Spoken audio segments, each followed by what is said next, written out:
The most dangerous phrase in our language is, "We've always done it this way."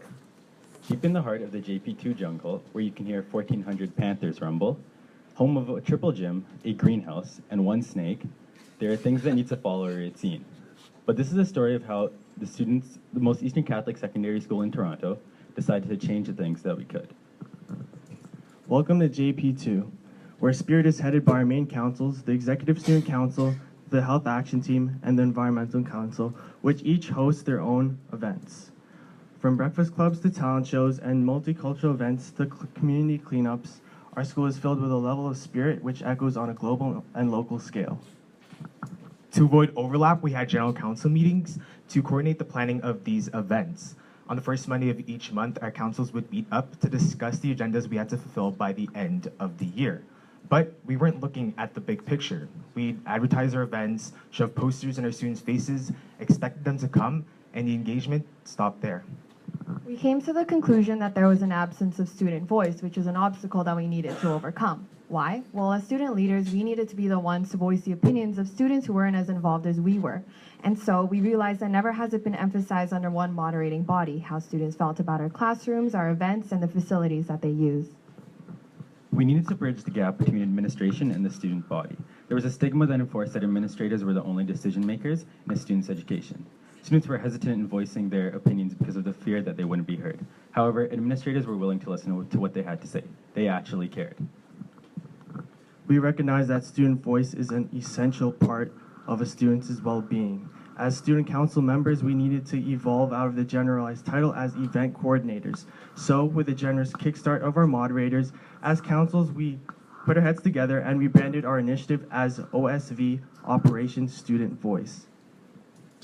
Once we configured this moderating body, we thought to ourselves, how do we extract this student voice? And more importantly, what's the quickest way to garner it? We targeted Twitter, a very popular social media platform that our students use to communicate. And with the power of hashtags, we invented hashtag JPPulse. This allowed for students to connect with administrators on an internet level to provide feedback. A specific issue was brought about when this photo was tweeted to hashtag JPPulse by a student. A grade 12 student had an assignment due and had no other choice than to bring his own printer to school. He was forced to do so because he had no access to our library's printer, which had inconvenient and interrupted hours. And in addition, he wanted to avoid the 5 cent per page charge. Hashtag JPPulse proved to be a success. OSV inspired the opening of a free printing station in the guidance department, open during all hours of the school day, including a few extra minutes before and after school. Among other solutions brought about by hashtag JPPulse include new water fountains and more lunchtime-friendly eating spaces. As some of you may know, the 140 character limit on Twitter doesn't provide a lot of room to truly voice some of the bigger issues affecting the students. However, hashtag JPPulse was the helping hand and proved to be popular among the students. They felt as though someone was actually on the other line or screen actually listening to them. So as Joseph said, the opinions of 1,400 students clearly could not be quantified in 140 characters. We needed more. We need to have some sort of medium which could be coupled with hashtag JPPulse. So we thought of town hall meetings. These face-to-face conversations with our principal allowed for students to talk. Students would elect 2 members for their class to represent their class in these meetings. So these 2 students would speak on issues like school safety, hall passes, and the cafeteria, while council members facilitated these meetings, and Mr. Wetzel responded to these inquiries accordingly.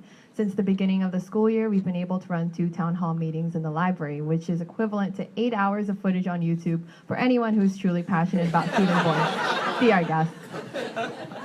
In the month of May, our latest town hall meeting took place where students voiced their opinions about learning in the classroom. In-class discussions prior to the town hall meetings took place and gave rise to innovative ideas. These ideas were then shared by elected class representatives who voiced the opinions of their classmates, with the general consensus being that students felt the need to apply their learning on a global scale. So we catered to the technological-oriented students and students who love social interaction, but we still needed to cater to those who weren't always comfortable with openly expressing their opinions. There needed to be a way to extract student voice anonymously. So we invented our very own talking locker, the third and latest medium of OSV. We transferred lockers into a life-size Panther personalized suggestion box. The talking lockers allowed for students to submit their suggestions anonymously based on the topic we presented to them, so how they felt about our town halls.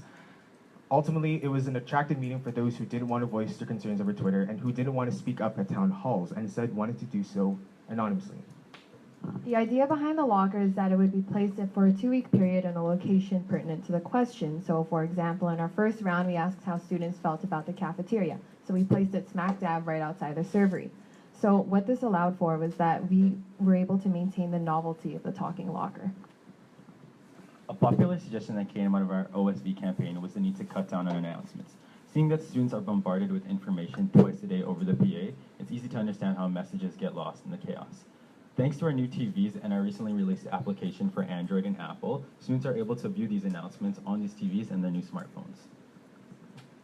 Our Student Voice Initiative has been a proud model for many schools. This was made clear back in March when a group of delegates from Nottingham, UK visited to see OSV in action. They were so impressed with our talking locker that they made theirs in the form of a talking telephone booth. OSV transcends borders, inspiring many others to find student voice. So students are a major stakeholder in their education. Their voice is, quite frankly, as succulent as any piece of steak.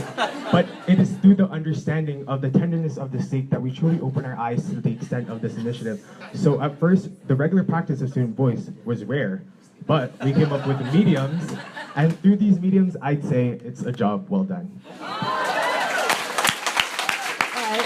It doesn't end here. And the question is now, what comes next? Well, we believe that by raising the power of student voice through awareness, cultivating the student potential, and receiving support from administration to do so, we will ultimately maintain the conversation regarding students' experiences in the classroom as a fluid one.